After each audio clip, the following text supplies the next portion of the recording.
stairwell windows have no symbols, but they carry the symbolic structure of the entire window scheme. 2 columns topped by tulips with abstract floral design. Thomas and Priscilla Brown were the parents of Emily Brown Hoover, who was married to John Hoover. Thus, the window memorializes 4 members of one family. Captain Thomas Brown was a native of Newburyport, Massachusetts.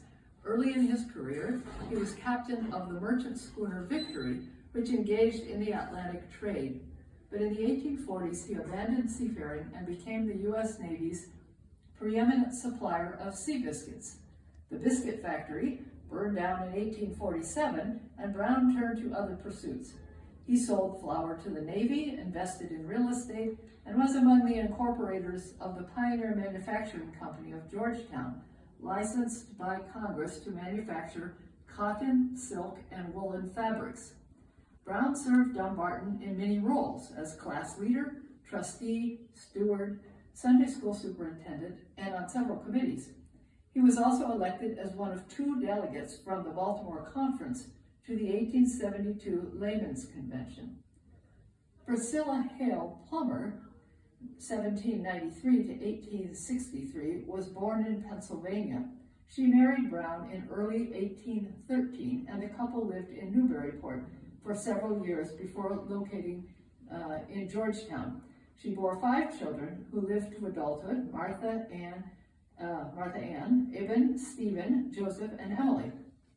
In 1854, Thomas and Priscilla Brown donated a lot they owned at what is now 35th Street and Reservoir Road Northwest to Dumbarton Church for $1.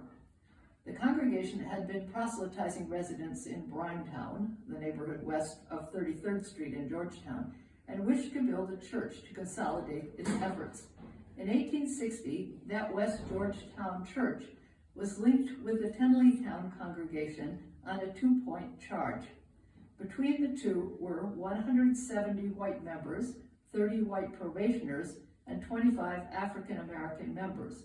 At one point, probably in mid-1860s, the Reverend Henry A. Gross, a local preacher who is also memorialized in a Dumbarton window, was appointed pastor of West Georgetown.